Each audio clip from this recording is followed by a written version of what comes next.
Welcome in to Indians Live. It's brought to you by your Northern Ohio GMC dealers. Today in San Francisco, the Indians and the Giants. Game 2 of this 3-game set. The Indians will try and even it up today and also get back to the 500 mark.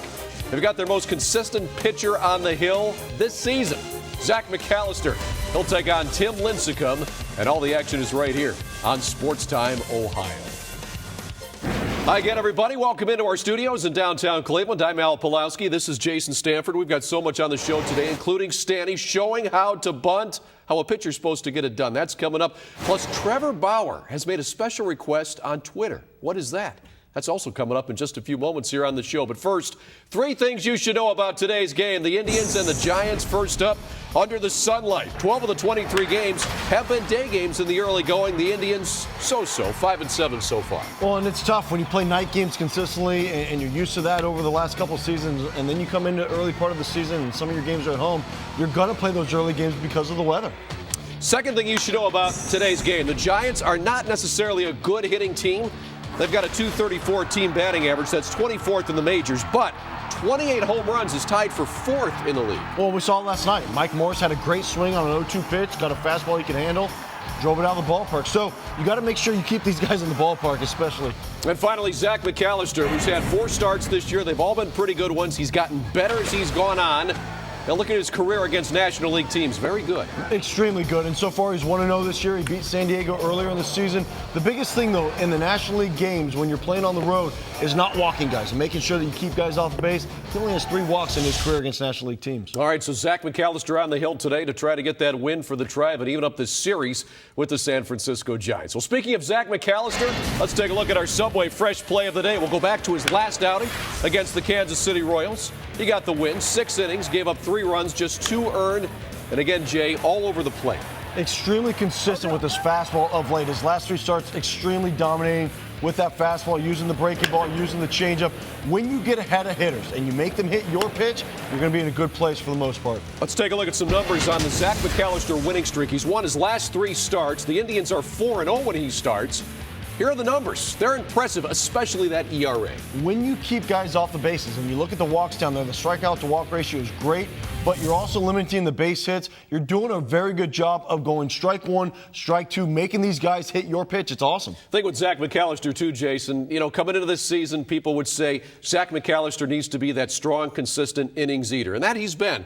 But I think he's been a little bit better than that. Not just an innings eater, a guy that goes out there and gives you a true chance to win every time. Well, he's gotten better and better every year in the big leagues. And right now he's 18-18 in his career. But when you look at the last couple of years, he's done a very nice job of getting stronger as the season moves on. So early on in the season, we kind of struggle. But as the middle part of the season and the end part of the season would go, he would get better and better. The biggest thing, the velocity readings are not going to light up the radar gun by any means, but the guy has a good fastball that's between 91 and 94 miles an hour that stays in the zone, and I think that's a big difference right now. For now, Zach McAllister has a very solid spot in that Tribe starting rotation, but one guy that doesn't necessarily is Carlos Carrasco. It seems there's been questions about him since spring training. First, could he make the starting rotation, and now can he hold on to it? Last night against San Francisco, he did an opposite. He wasn't very good early, but he was good later in his outing. I know there's no moral wins when you lose a baseball game, but when you look back at Carlos Carrasco's outings the last few times, he was good first time through the lineup. Last night, he was terrible first time through the lineup, but then he got better. He got stronger. Velocity stayed the same.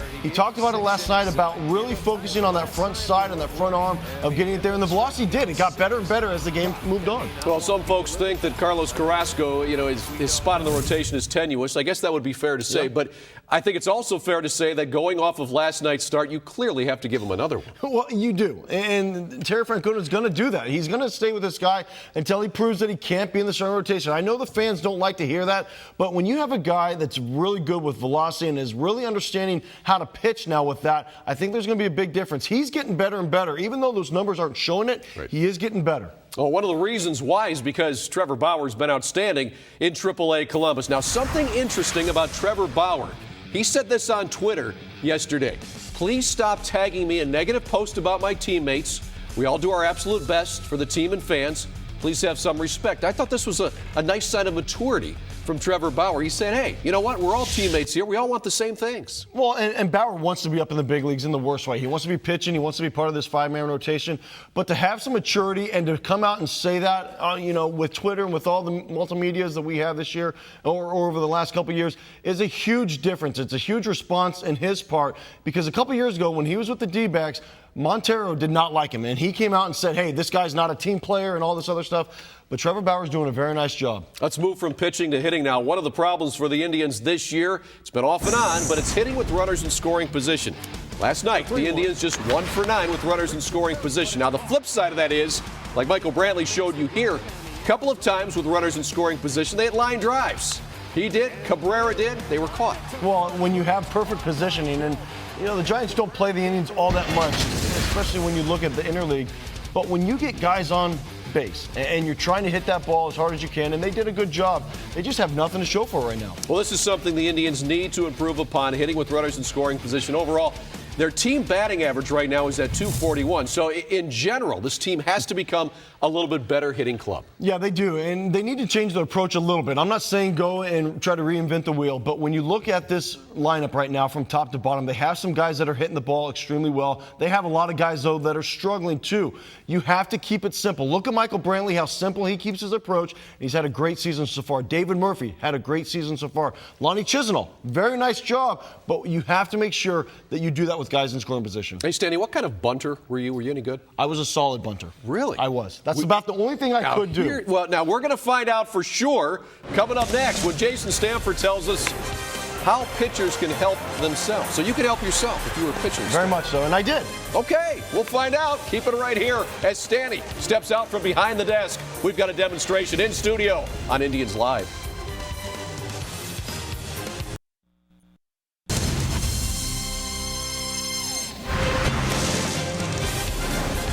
Indians Live is brought to you by GMC. Visit your Northern Ohio GMC dealer for a test drive today. And by Miller Lite. It's not just a good time, it's Miller time.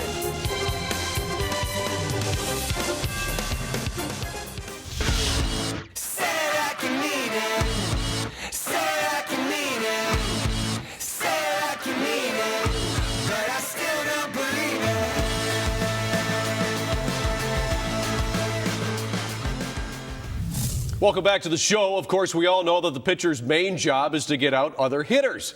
But in the National League Park, they've got to step to the plate themselves. And now here's my partner, Jason Stanford, showing you how pitchers can help themselves, Jay.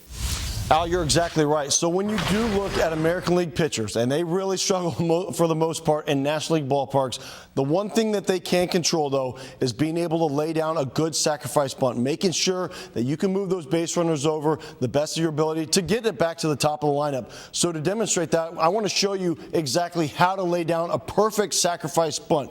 You want to make sure that your top hand, right here, your control hand, is over the top part of the bat, right underneath the barrel, being able to control it. You don't want to wrap around it because you'll get some broken fingers. You want to be able to stay right behind it. Then your bottom hand. When you look at your bottom hand right here, you want to make sure that you have good leverage and good coverage of the bottom part of the handle. Then when you look at the top part of the bat, there's a good angle right here, making sure that you have good plate coverage with the whole bat, along with your hand, along with your bottom hand. And then the last thing about it is your feet position, making sure that you're coming down and controlling everything right here.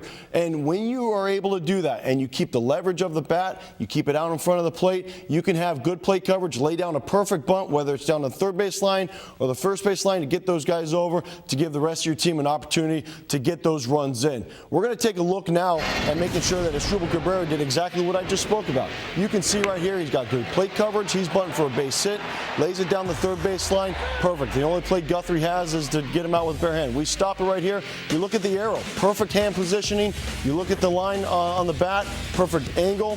He lays down a perfect bunt right here. The only play, like I said, is Guthrie barehanding this, trying to get him out. Doesn't have a play, bunt for a base hit. Perfect. We're going to see a different angle right here, making sure that Cabby did exactly what I talked about. Lays it down, no other play but the pitcher to be able to get him out. Very nice Very nice job. We go back and we look at CeCe Sabathia. He says, you know what? I can't bunt, but you know what I can do? I can swing a hot stick, and I can hit off of Chan Ho Park for this home run to right center field. What a swing right here by CeCe Sabathia. He says, I don't need to bunt. I'm a big guy. I've got a great swing. I'm an athlete. We all talk about pitchers wanting to be athletes. Well, he showed it right here. Perfect swing, gets the home run. Joel Skinner loves it right there. Oh, yes, pitchers that are athletes. Jason Stanford does talk about this quite excessively, actually. Now, here's the pitchers. Oh, boy, doesn't look good right here, Jay. So I don't think we're going to see a home run today in San Francisco. But the one thing these guys can do is get that bunt down. Yeah, they need to make sure to lay down bunts, especially you guys get on base, less than 2 outs. You're going to be bunting. Make sure maybe they're watching the pregame show right now. They can see exactly what we just talked about. And I did. I had a chance against the Florida Marlins. I laid down my one bunt. I got the guys over. That's all that matters. SAC in the scorebook for Jason Stanford. We'll see what Zach McAllister does today in his career. He's 0 for 4 in plate appearances. All right. Coming up next, plenty of great features in San Francisco, like this baseball glove, McCovey Cove, and so many other things, even a Coca-Cola Super Slide. Katie Witham will show us each and every one of those. But first, this day in history is brought to you by your Northern Ohio GMC dealers. As we go back to 1997 and the former Giant and Indian, Matt Williams. He had 2 homers for the Tribe, giving him 5 in consecutive games. That tied a Major League record.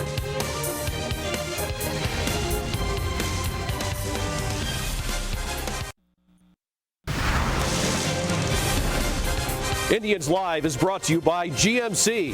Visit your Northern Ohio GMC dealer for a test drive today. And by Hear Right Audiology. Isn't it time that you hear right? Well, not necessarily a surprise. There are some clouds in the sky, but overall, looks like a pretty nice day in Northern California. 59 degrees right now. Temps expected to get up into the 60s. Breeze blowing, too, left to right across AT&T Park. Welcome back to our studios here in downtown Cleveland. He's Jason Stanford. I'm Al Pulowski. One of the cool things about AT&T Park is there's a lot to take in when you go there. There's also plenty of activities to take part in, too. Let's send it back out to San Francisco. Here's Katie Witham now with a look at all these fun things.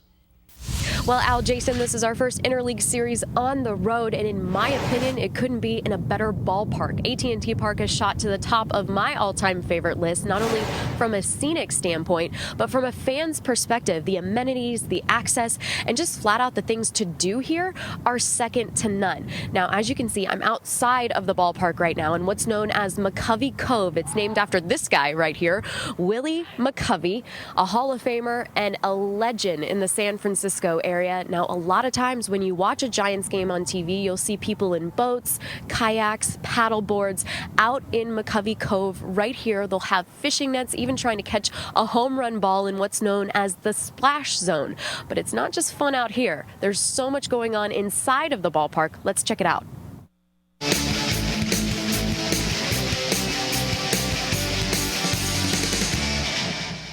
One of the most noticeable things is out here right above left field. It's the giant 1927 old-time 4-fingered baseball glove. This one in particular is made of steel and fiberglass, but when you are up close and looking at it, man, it looks real. Right next to it, though, is a sight. It's a giant Coca-Cola bottle, but inside is where the fun is. It's an 80-foot-long Coca-Cola super slide that both kids and big kids like myself love. The best part about this, when the Giants hit a home run, it lights up and blows bubbles. Now, from a player's standpoint, the most unique feature is right field. Just looking at it, you can see all of the angles out there, making it pretty difficult to field a ball. They've actually dubbed it Death Alley and Triples Alley, and Indians outfielder David Murphy told me it is the toughest ballpark to play in the majors. But guys, my favorite spot is right above that 24-foot wall in right field, a place called Levi's Landing. Not only can you watch the game going on, but also you have a perfect view of the San Francisco Bay. Now, it's not just what we've showed you. There's lots more to check out, but to see it, you're just going to have to come on out here to San Francisco. For now, though, we'll send it back to you guys in Cleveland. Katie, outstanding stuff there. That's the great thing about AT&T Park. There's so much there, Jay, and it just fits right in. If you've ever been in Northern California, you look at that park and what it brings. I mean, they got everything right. I'm ready to get on your private jet. Okay. Go see what we can do and maybe get a game in tomorrow at AT&T Park because it's a gorgeous field. I've never played at it, but I have seen it numerous times. This is a remarkable field. It's fun. Yeah, it sure is. And that was great for Katie to show us all the fun things to do there. I think a lot of people didn't know that Coke bottle actually has a slide in it. That's pretty interesting. I've seen you slide down it a couple times. Really? Yeah. That one? Okay. Wasn't really me, fast. but maybe someone that looked back like in me. the wind. All right, the San Francisco Giants, they are a pretty good organization. Look what they've done here. They've won the World Series in 2010 and 2012. They finished above 500 4 of the last 5 years. Their ERA is always good. To be fair, pitching in the Bay Area is going to help that quite a bit, but this is a team that year in, year out just always seems to be there. Well, they have very good pitchers, whether it's a bullpen or whether it's the starters. But when you have Dave Righetti as your pitching coach, that says something. This guy's been around for a long time. He's done a very nice job. But, yeah, they do have an advantage pitching in the Bay. That maritime air that comes in, especially during the winter or the fall time, it's a lot different than what you're pitching at here at Jacobs Field or Progressive Field now. It's the Indians and the Giants today. From San Francisco, we've got it all for you right here on Sports Time Ohio. Coming up next, we have the starting lineups for you. We're going to talk about the pitchers and some keys that you should watch for in today's game. Speaking of McCovey Cove, a couple of kayakers there, hoping for a home run today for a souvenir. Keep it here on Indians Live.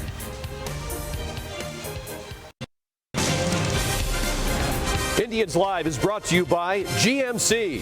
Visit your Northern Ohio GMC dealer for a test drive today.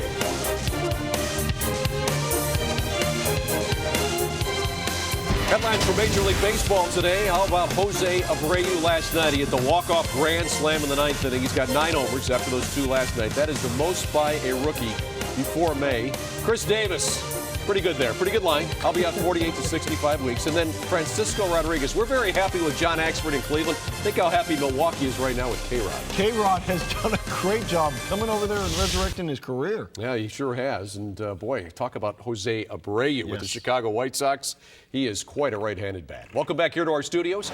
Downtown Cleveland, we're getting you ready for the Indians and the Giants today in San Francisco. Game 2 of this 3-game series. Let's get a look at the starters now as we begin on the hill.